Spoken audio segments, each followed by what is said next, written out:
Okay, अब हम पढ़े apoptosis. Apoptosis basically cell suicide. It is natural और programmed cell death and it occurs during normal development of the body.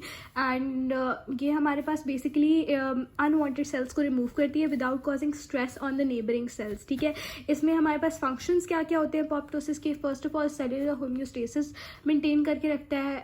Also जो है ना हमारे पास एडल्ट लाइफ में हमारे पास डेवलपमेंट के लिए भी यूज़ होता है. एंड थर्डली हमारे पास क्या होता है कि वायरस इन्फेक्टेड सेल्स की को रिमूव करने के लिए भी बॉडी से यूज़ होता है.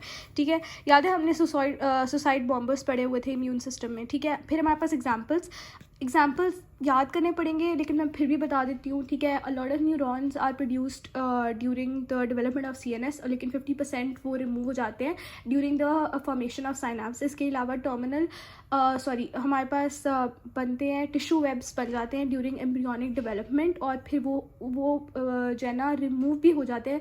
टिश्यू वेब्स बनते हैं बिटवीन टोज एंड फिंगर्स, वो भी रिमूव हो जाते हैं.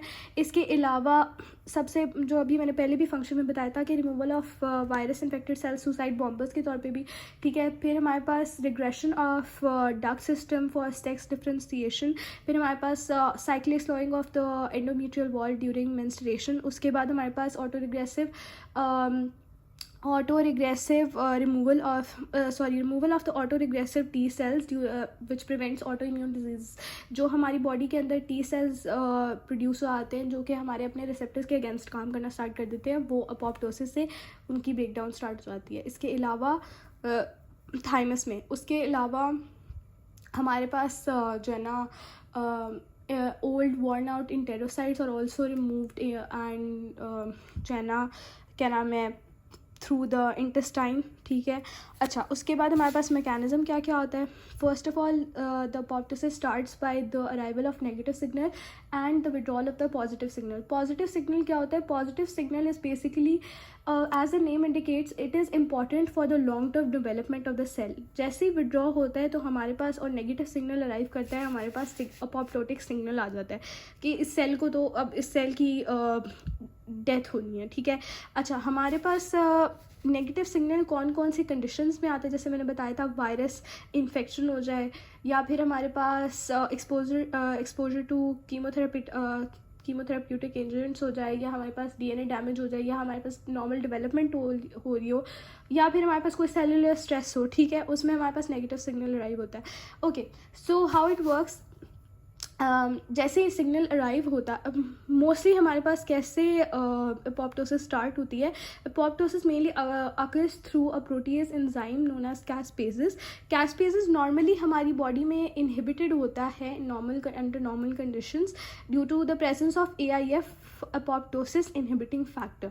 ठीक है, जैसे ही नेगेटिव सिग्नल अराइव करता है तो माइटोकॉन्ड्रिया को हम सिग्नल जाता है and mitochondria releases 2 protein materials. One is cytochrome C and the other is SMAC. Second mitochondria derived activator of caspases. ठीक है, ये हमारे पास क्या करता है. स्मैक सबसे पहले तो इनहिबिट करता है AIF को, जो इनहिबिटिंग फैक्टर था जो इनहिबिट कर रहा था कैस्पेजेस को. ठीक है, AIF को इनहिबिट करेगा. इसके अलावा कॉम्प्लेक्स करेगा with cytochrome C to form apoptosomes and apoptosomes will activate कैस्पेजेस.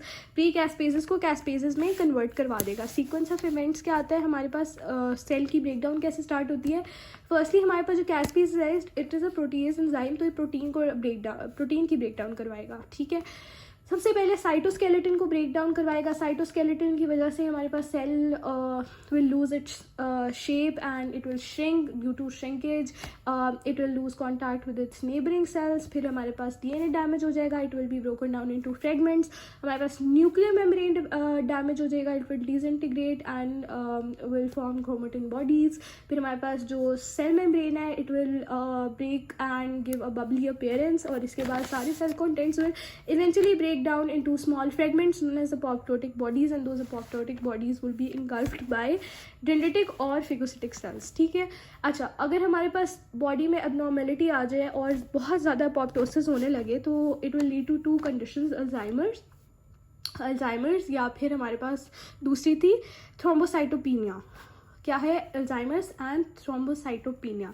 And second is कि जिसमें हमारे पास टू लिटिल अपोप्टोसिस, तो उसमें हमारे पास ALPS और इसके अलावा हमारे पास आता था कैंसर। ठीक है।